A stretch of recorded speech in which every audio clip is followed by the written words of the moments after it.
Muy buenas noches, amigos. Bienvenidos a la emisión estelar del Comercio TV. Aquí lo más destacado del día. La actividad comercial y la jornada laboral en el sector público y privado en Guayaquil se podrá realizar hasta las 16 horas. Así lo dictó el COE cantonal. Además, se restringe la circulación vehicular desde las 7 de la noche hasta las 5 de la mañana. Esto como medida para disminuir las tasas de contagios y muertes por COVID-19. La alcaldesa Cintia Viteri justificó la solicitud al COE Nacional de adoptar restricciones más fuertes en cuanto a movilidad en Guayaquil por el creciente número de contagios de COVID-19. Asimismo, la elevada cifra de fallecidos diarios que solo este lunes en la urbe porteña llegó a un pico de 25. Por eso propuso: queremos que se trabaje solo hasta las 4 de la tarde.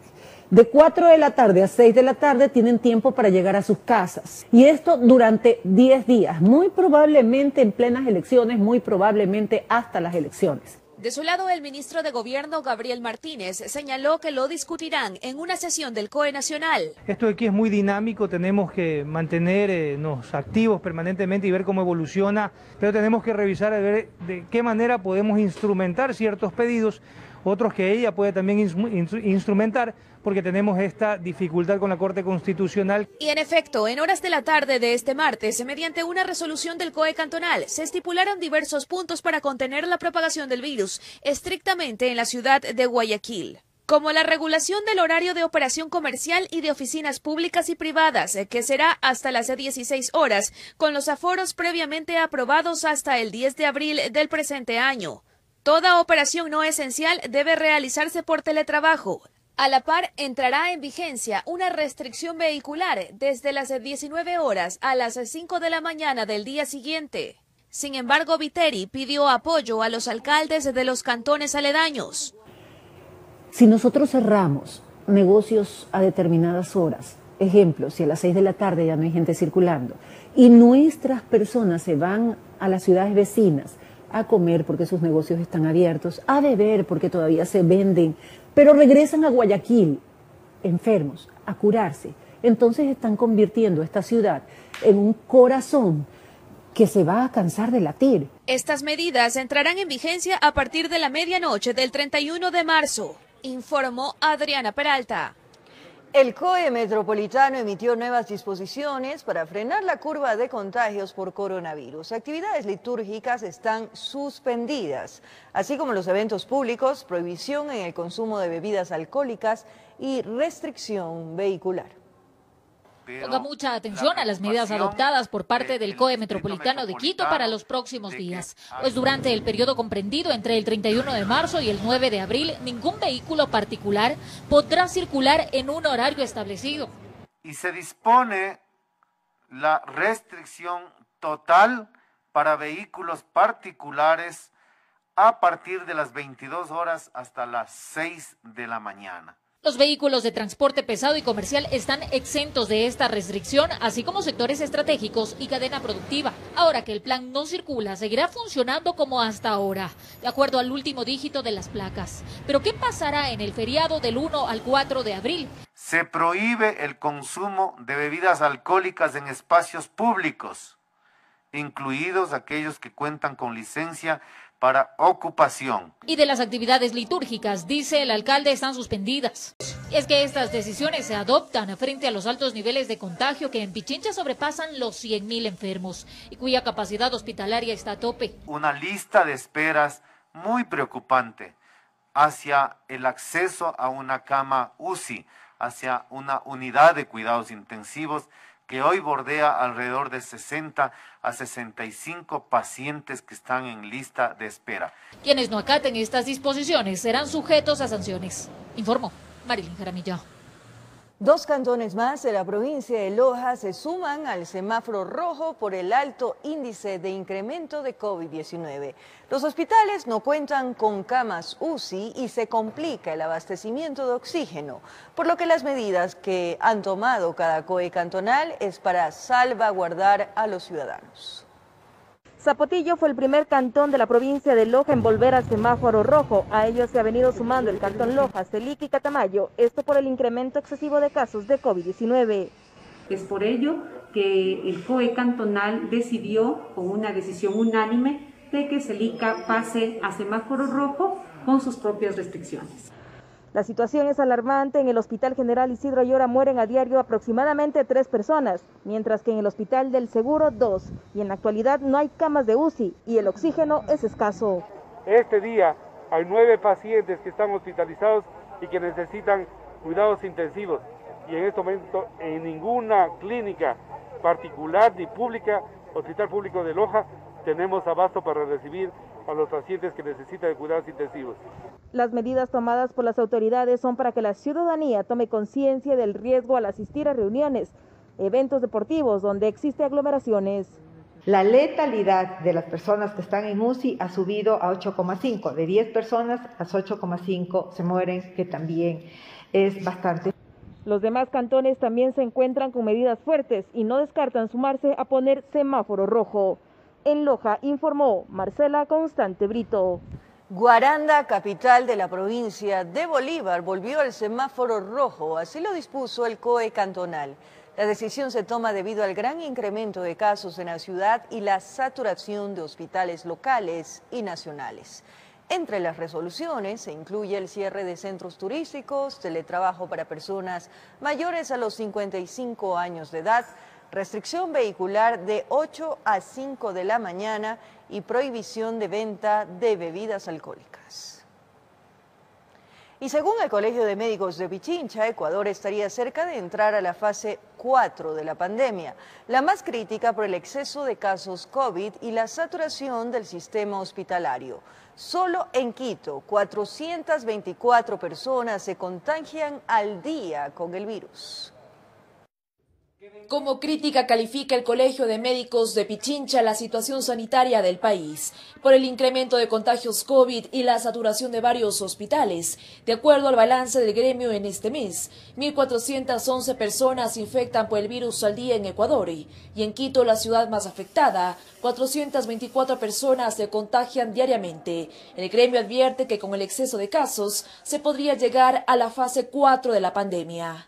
Lo que está haciendo este crecimiento sostenido es desgastando al sistema sanitario. Nosotros consideramos que estamos en una fase 3 y llegando a una fase 4 de la pandemia. Entonces, es un proceso en el cual debemos detenerlo.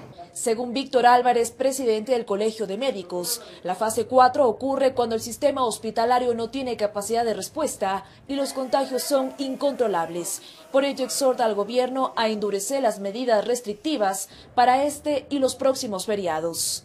Que se debe ampliar la ley seca 24 horas. No solamente cerrar las playas, sino todos los sitios de atracción turística en este feriado. Para el gremio existe un relajamiento de la población por la aplicación de las vacunas. Lo denominan un efecto colateral. Su recomendación es mantener las medidas de bioseguridad con o sin la vacuna, ya que está presente una tendencia de alta transmisibilidad del virus. Nos relajamos, pensamos que ya con la primera dosis ya estamos inmunes. A pesar de estar vacunados, seguir con las medidas de bioseguridad. Y precisamente sobre la vacunación piden al gobierno que acelere el proceso, además de que se incluya al personal médico que trabaja en el sector privado, donde el número de galenos que perdieron la batalla contra el COVID va en aumento. En donde 10 médicos particulares fallecieron este fin de semana y ya vamos un total de 368 colegas médicos fallecidos. Hasta el momento en el país son 327.325 los casos positivos de COVID-19 y 16.780 los fallecidos por la enfermedad, entre confirmados y probables. Informó Priscila Cadena. Alrededor de 1.000 personas más fueron inoculadas este martes en el Centro Temporal Quito Solidario al norte de la capital. Durante esta nueva jornada se evidenció mayor agilidad en el proceso. Es la primera vez que Marcos Gutiérrez, de 90 años, salió de casa desde que empezó la pandemia. Lo hizo para recibir la tan anhelada vacuna. Dice que le brinda algo de tranquilidad frente al coronavirus. Tranquilo porque está uno que se dice que ya no le ha de dar el mal, ¿no? Pero siempre y cuando veamos en la segunda dosis si es que se pone, si es que ya no le da mismo. Con la misma satisfacción salía vacunado Máximo Ortega, también de 90 años, acompañado de su hijo, quien confía que esta dosis proteja a su padre del virus. No, tranquilo, no, esperemos que esto no cause mayor reacción, o sea, no le haga daño nada más. Por lo demás, creo que todo bien. Aunque el pasado lunes se registró malestar por la demora y la aglomeración de personas, ya para este martes la atención fue más fluida, detallaron los familiares de los adultos mayores beneficiados. Yo creo que está bien y ahí se ve un esfuerzo de atender a la gente bien. Muy feliz, muy feliz. Teníamos la cita a las 8:30, pero casi enseguida, muy buena atención. Marta Gordón, encargada del proceso de vacunación en este centro, explica a qué obedeció la demora y descoordinación de los tiempos establecidos. El día de ayer tuvimos suficiente personal afuera y adentro para la organización. Sin embargo, el proceso de vacunación, el proceso de descongelamiento y de manejo de la vacuna tiene un tiempo que es determinado y no se puede mover. Por lo cual resalta que la vacuna debe estar descongelada y en óptimas condiciones para su aplicación. Son 10 estaciones las implementadas en el centro para la inoculación. Estaban en el registro cerca de 1000 personas en una jornada extendida hasta la noche. Con sus medidas de bioseguridad, los adultos mayores deben llegar 30 minutos antes de su convocatoria. El primer paso es la toma de signos vitales. Después se procede a la vacunación y luego a la observación. En la observación está 30 minutos, se toman los signos vitales de salida y se da el alta. Tras recibir la vacuna, se agenda la cita para la segunda dosis. Se estima que en la capital existen alrededor de 200.000 adultos mayores, para lo cual la Secretaría de Salud del municipio calcula que se requieren 20 centros de vacunación más. En Quito informó Adriana Rojas. Por otro lado, adultos mayores denuncian que no han tenido mayor información sobre el proceso de inoculación. Hay quienes incluso ya se han contagiado esperando que les llegue el mensaje o la llamada de confirmación. En mi casa dimos aproximadamente 12 personas con COVID.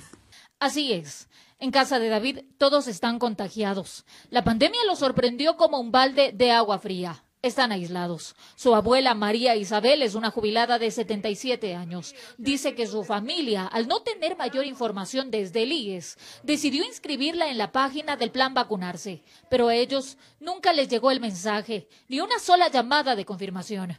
Ya no digo que ellos ni dormían por estar en eso, toditos mis hijos, hasta mis nietos. Estaban desesperados para que no me coge eso porque yo soy diabética, tengo la presión alta y baja. Pero lo que sí le llegó más rápido fue la pandemia. Hoy es víctima del COVID-19. Sino que hay medicamentos nomás que ha sabido costar, como dicen, un ojo de la cara y esas cosas que le manden a hacer de los pulmones. Hoy enfrenta los duros estragos de la pandemia y sobre ella pesa la incertidumbre y la falta de recursos, pues no sabe si luego de superar la enfermedad podrá acceder a las dosis. Dicen que estando uno con esta enfermedad ya no le vacunan y así uno se sane que ya no le vacunan. Paul Sotomayor es un caso muy similar. Él estuvo a la espera de inscribir en la página a su madre y su padre jubilado, y cuando lo logró, a él sí le llegó el mensaje. En el texto indica que una vez validados los datos, su cita será agendada y comunicada por los canales de contacto ingresados de acuerdo al cronograma de vacunación, pero nada más. Había que esperar para que le confirmen cuándo es lo que les iban a vacunar, el lugar, qué sé yo, la fecha, la hora. Pero desde el 17 de marzo hasta la fecha no ha llegado.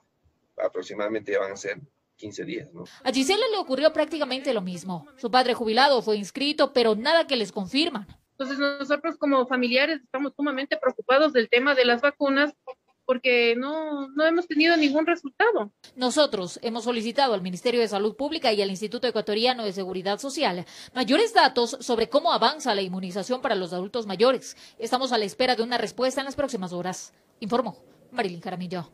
En Pastaza, el único hospital público que atiende casos COVID no tiene disponibilidad de camas ni en cuidados intensivos ni en el área de hospitalización. Además, al menos 50 personas esperan ser internados. El panorama en Pastaza es desalentador y cada vez más preocupante por la presencia de contagios de COVID-19. Este fue uno de los temas centrales abordados durante la última reunión del COE del Cantón Pastaza, el más grande de esta provincia amazónica, donde las funcionarias del Ministerio de Salud Pública dieron a conocer que la capacidad de atención del Hospital General Puyo, el único con camas UCI, está al tope. Nos han informado claramente pues que la situación es bastante complicada. Existe en la sala de UCI completamente llena al 100%. La situación es sumamente grave. Al momento no hay una sola cama disponible, ni en cuidados intensivos, ni en hospitalización. Apenas se desocupa una, inmediatamente se la utiliza con pacientes que están en lista de espera. Hay más de 50 personas en lista de espera por ingresar a las salas de UCI y eso es bastante preocupante. Esta dramática realidad hace que se corra el inminente riesgo de que se puedan perder vidas por falta de disponibilidad de camas. He recibido muchas llamadas de familiares desesperados y uno hace la coordinación con el hospital y es lamentable escucharle decir, sabe que ya no tenemos disponibilidad. Pastaza tiene 2.787 casos, 87 personas fallecidas confirmadas por COVID y 72 con sospecha de haber muerto por coronavirus, informó Anabel Belín. Varios países volvieron a suspender la vacunación con dosis de AstraZeneca en personas menores de 60 años. Esto tras la muerte de pacientes por trombosis luego de recibir el fármaco. Fue hace días que la Organización Mundial de la Salud concluyó que la vacuna de AstraZeneca es segura y que los casos de trombos graves que se presentaron no están relacionados con este compuesto. Es ahí cuando varios países europeos retomaron el uso del fármaco. Sin embargo, hoy, Alemania vuelve a suspenderla. La decisión se da luego de que el organismo regulador de vacunas del país informó que se han registrado 31 casos de un raro coágulo de sangre en el cerebro, 9 de los cuales resultaron mortales. 7 son hombres y 2 son mujeres comprendidos entre los 20 y 63 años de edad. Según las autoridades, esto se da luego de que todos ellos recibieron la vacuna de AstraZeneca. Hasta que no conozcamos cuál será la recomendación del Instituto Paul Ehrlich y que hará el Ministerio de Sanidad, hemos tomado la precaución de suspender la vacunación de los menores de 60 años con AstraZeneca. Pero no es el único país. También Canadá suspendió la inmunización con AstraZeneca para menores de 55 años. Esto como medida de precaución y seguridad. Los primeros casos identificados fueron en mujeres menores de 55 años. También se han notificado en hombres. Unos efectos que se han dado mayoritariamente entre los 4 y los 16 días tras la administración de la vacuna. A esta lista se unen Francia, Finlandia y Suecia, quienes también suspendieron sus campañas de vacunación con AstraZeneca a la población más joven. Nosotros recomendamos una vez más que la vacuna se use para inmunizar a las personas de 65 años o mayores. No obstante, pese a las muertes, la Agencia Europea del Medicamento ha insistido en que no hay relación probada entre los casos investigados y la administración de esta vacuna es segura. Sin embargo, el regulador alemán prefiere excluir a la población que se considera más vulnerable a la trombosis, es decir, los más jóvenes, hasta evaluar los casos registrados. Hasta la fecha, solo en Alemania, cerca de 3 millones de personas han sido inoculadas con la fórmula de AstraZeneca, informó Ismenia Solórzano. Crisis en Brasil. Por primera vez en la historia, la cúpula militar renunció en protesta a la gestión del presidente Jair Bolsonaro. Además, la situación por el COVID-19 en esta nación se recrudece. Cientos de ciudadanos piden de rodillas misericordia a Dios por el descontrolado aumento de contagios y fallecidos. Son decenas de ciudadanos que están de rodillas en las calles de Brasil, clamando a Dios por el fin de la pandemia. Lloran descontroladamente, pues todos ellos han perdido a sus familiares a causa de la enfermedad. Estas impactantes imágenes se dan en uno de los momentos más delicados que Brasil atraviesa por la pandemia. Los hospitales, morgues y cementerios están colapsados. Según datos oficiales, esta nación registra un promedio diario de 3.000 fallecidos por COVID-19. Por lo que en total, los muertos a causa de la enfermedad suman los 300.000. Esto sumado a que la vacunación en los estados avanza a paso lento. Científicos consideran que Brasil está atravesando su peor momento de la pandemia, debido a que las medidas como el uso de mascarilla y distanciamiento social no fueron implementadas correctamente desde que llegó el virus al país. Y aunque hoy las autoridades de varios estados suplican a la población que se queden en casa, miles de brasileños hacen lo contrario. Viajan a ciudades costeras e ignoran todas las recomendaciones. Y no solo eso, sino que hoy Brasil atraviesa otra grave crisis. Por primera vez en la historia del país, los 3 comandantes de las Fuerzas Armadas que conforman la cúpula militar presentaron su renuncia conjunta por su desacuerdo con el presidente de la República, Jair Bolsonaro. Y aunque no se han detallado los motivos explícitos desde hace semanas, el mandatario se ha enfrentado a una gran presión por parte de la cúpula política y económica a causa de su gestión de la crisis del COVID-19. Esta renuncia se da un día después, en que Bolsonaro cambió a 6 de sus ministros en momentos en que el gobierno está debilitado y bajo la presión por el caótico manejo de la pandemia. Informó Ismenia Solórzano. Más adelante, Fiscalía imputó a alias Casquete por el delito del asesinato del presentador Efraín Ruales. Además, alias Reinel, que fue sentenciado a 28 años de prisión por la muerte de los periodistas de Diario El Comercio, pidió disculpas a los familiares de las víctimas. Los detalles en breves minutos. Gracias por seguir en nuestra sintonía. Alias Casquete, uno de los involucrados en el caso de Efraín Ruales, ahora suma un nuevo cargo en su contra. Tras una audiencia realizada este martes, se logró que lo vincularan bajo el delito de asesinato.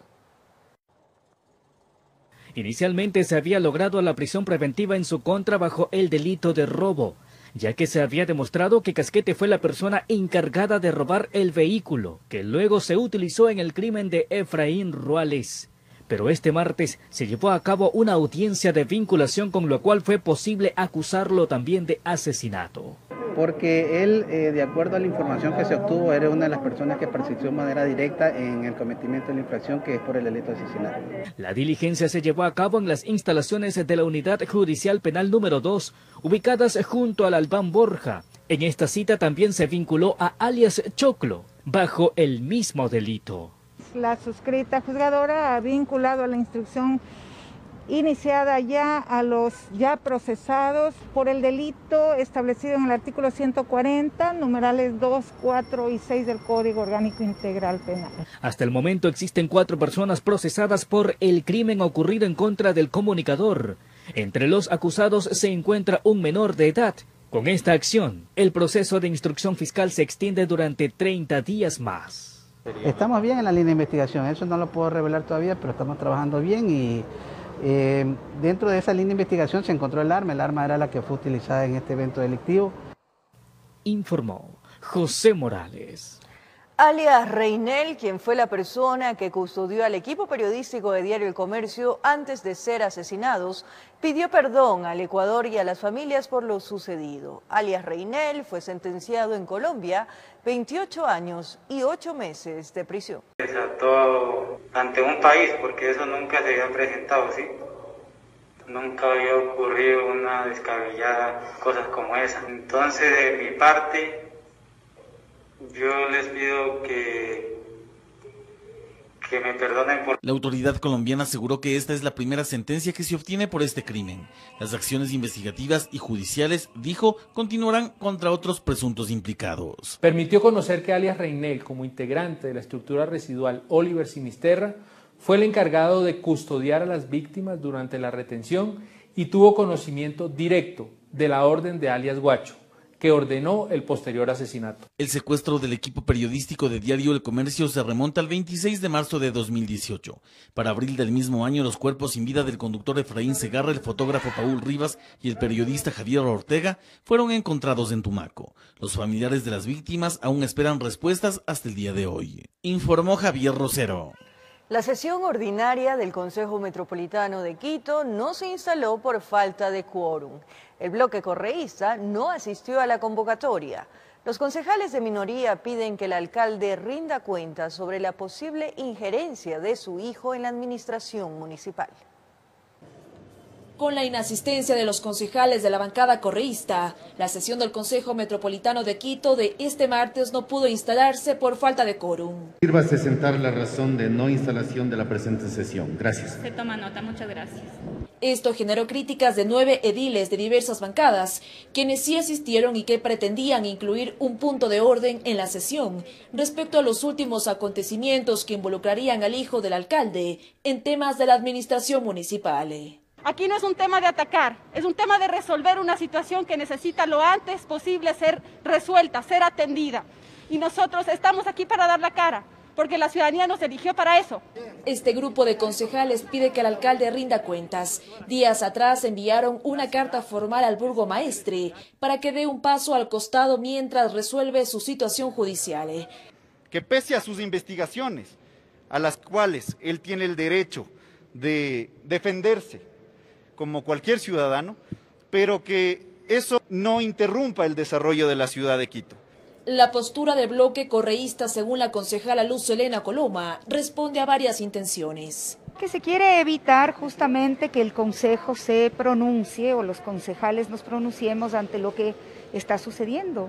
Complicidad, protección. El bloque de la Revolución Ciudadana se pronunció en un comunicado. Asegura que ninguno de sus integrantes tiene intereses en disputar el espacio de la vicealcaldía, mucho menos el de la alcaldía. Además, exhortan a las autoridades de la Fiscalía y Contraloría para que lleven adelante los procesos necesarios. Sobre el pedido de remoción del mandato al alcalde que presentó un colectivo ciudadano, señalaron los ediles que el Consejo aún no ha sido notificado porque el trámite tiene que pasar por un proceso administrativo. Tiene que la comisión de mesa calificarlo y eventualmente llegar al Consejo para darle aquí el tratamiento que se merece. El alcalde Jorge Yunda abandonó la sesión sin pronunciarse sobre lo que ocurrió en esta convocatoria.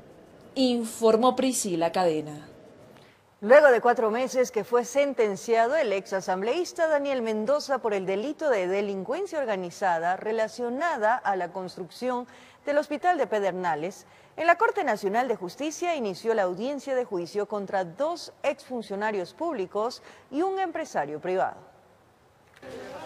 9 de noviembre del 2020, el exasambleísta Daniel Mendoza fue condenado a 4 años 2 meses de pena privativa de la libertad por el delito de delincuencia organizada relacionado a la construcción del Hospital Básico de Pedernales. Junto a él, 7 personas más. Quien no ha podido ser juzgado es el exasambleísta Eliseo Azuero, que prefirió alistar maletas y huir de la justicia ecuatoriana. Similar destino optó Jorge Jalil, ex subdirector técnico del Servicio Nacional de Contratación Pública, SERCOP, quienes si no quieren ir a la cárcel deberán estar escondidos por largo tiempo. Jorge Luis Ortega, abogado de este último, aduce haber solicitado que le quiten la orden de prisión preventiva para dar la cara en el proceso legal, pero no han tenido respuesta. Este delito no es de aquellos que se puedan juzgar en ausencia, por eso está suspendido el proceso para el ingeniero Jorge Jalil y el ex asambleísta Azuero, y por supuesto prescribe en el tiempo máximo de la pena establecida para el tipo penal, es decir, los 10 años. 4 meses después de la sentencia Mendoza, en la Corte Nacional de Justicia en Quito, el tribunal conformado por los jueces Luis Rivera, Felipe Córdoba y Walter Macías se instalaron en audiencia de juzgamiento en medio del rechazo de uno de los abogados defensores. 3 horas o 2 horas y media en arreglar los equipos tecnológicos. Esa es la preocupación por parte de la defensa técnica y sobre todo sobre la organización que existe en la Corte Nacional de Justicia, y se está atentando flagrantemente el debido proceso. Han sido convocados Pablo Cruz y Dani Calderón, exfuncionarios del CERCOP. Además, Danilo Vélez, accionista del consorcio Pedernales Manabí, quienes no se beneficiaron del procedimiento abreviado al no formar parte de la colaboración eficaz. Considero que las 3 personas las cuales están siendo juzgadas hoy día no tienen ningún tipo de participación dentro de la estructura criminal. Por el contrario, quienes ya han asumido su responsabilidad en una audiencia de procedimiento abreviado sí tienen responsabilidad, ya existe una sentencia condenatoria. En la audiencia estuvo presente Diana Salazar, fiscal general del Estado, como parte acusadora, quien habría convocado a más de 30 personas, entre testigos y peritos. Se prevé que la diligencia legal dure algunos días. Por la adjudicación del contrato para la construcción del Hospital de Pedernales, se estima un perjuicio al régimen de $8.2 millones. Parte de las coimas habrían ido a parar al movimiento político amigo de Daniel Mendoza, informó Héctor Romero. El exministro de Salud, Juan Carlos Ceballos, deberá comparecer a la Asamblea Nacional el 14 de abril. El cronograma para el juicio político está listo y las versiones de oficio y descargo se recogerán desde este miércoles. La Comisión de Fiscalización de la Asamblea Nacional llama al exministro de Salud Juan Carlos Ceballos a comparecer el 14 de abril en el proceso de juicio político que se lleva en su contra según la fecha prevista en el calendario. Tenemos una agenda programada conforme al cronograma presentado y aprobado el día de hoy. Esperamos que para final de mes ya estaremos conociendo el informe para que este sea votado. Lo que se busca con el juicio político es la censura del exfuncionario, a quien lo investigan por incumplimiento de la ley humanitaria, presuntas irregularidades en la entrega de carnés de discapacidad, incumplimiento de funciones en el proceso de vacunación contra el COVID-19, entre otros. Según el cronograma, las pruebas de oficio y descargo iniciarán a partir de este miércoles 31 de marzo con la comparecencia de Ángel Sin Maleza y Pavel Muñoz, asambleístas que han planteado las causales de juicio político. Son varias y realmente son las que en beneficio de los ecuatorianos. A las comparecencias han sido llamados el defensor del pueblo, el representante de CONADIS, el ministro de Trabajo, representantes de gremios de la salud. A esto el legislador José Serrano pidió que se incluya en la lista a periodistas, ministros y exfuncionarios que recibieron la vacuna en la fase 0. El informe que recomendará el paso o el archivo de este juicio político estaría listo para el 29 de abril, informó Valeria Navarro. Más adelante, estructura delictiva que estaba relacionada con la banda de los Lobos fue desarticulada en la provincia de Los Ríos y suspenden el arrastre de caudas que estaba programado para el 31 de marzo a causa del incremento de casos en la capital. Ya volvemos aquí en TVC. En el Cantón Quevedo, provincia de Los Ríos, se ejecutó la operación policial Gran Impacto 24. 2 estructuras delictivas que responderían a intereses de la banda denominada Los Lobos fueron desarticuladas. Cuando todos descansaban, elementos tácticos del GIR, fiscales y agentes de la Unidad de Investigación Antidelincuencial cortaban el sueño a 12 sospechosos de estar implicados en una serie de robos y asaltos a mano armada, muchos de ellos registrados y grabados por las cámaras de seguridad. Una gama de delitos que ellos venían cometiendo en esta jurisdicción, afectando a la seguridad pública, a la paz y a la tranquilidad de la comunidad. El trabajo y seguimiento policial respondió a la masacre carcelaria ocurrida el pasado 23 de febrero. Los agentes de inteligencia identificaron a 2 estructuras delictivas que aparentemente responderían a intereses de la banda denominada Los Lobos. A consecuencia de las diferentes acciones violentas que se han perpetrado en el ámbito nacional, reformulemos nuestras actividades enfocadas a enfrentar la problemática de violencia criminal. Según el informe policial, eran especialistas en delitos como extorsión, robo a personas, entidades económicas, robo a domicilios, tráfico de drogas y tenencia de armas de fuego.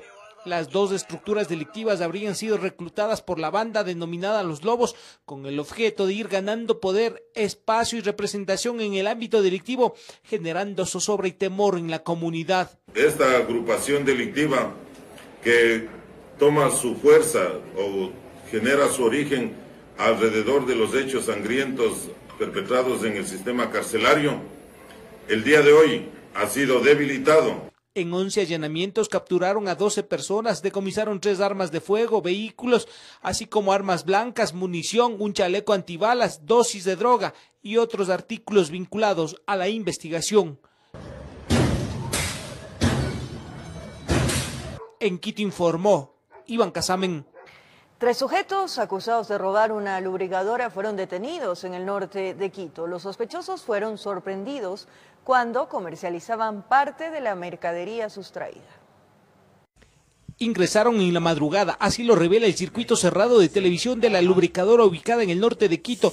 Los 3 individuos rompieron las seguridades y pasaron al local, de donde se llevaron una hidrolavadora, un compresor, además de aceites, filtros de motor, así como de aire, aditivos, 2 laptops y cerca de $1,000 en efectivo. Modalidad estruche, forcejeando puertas, ventanas, ocupando el tema de la oportunidad. El propietario colocó la denuncia. Agentes de la Judicial de Quito en flagrancia explotaron los videos e identificaron el vehículo en el que se movilizaban, elemento clave para seguir la ruta delictiva.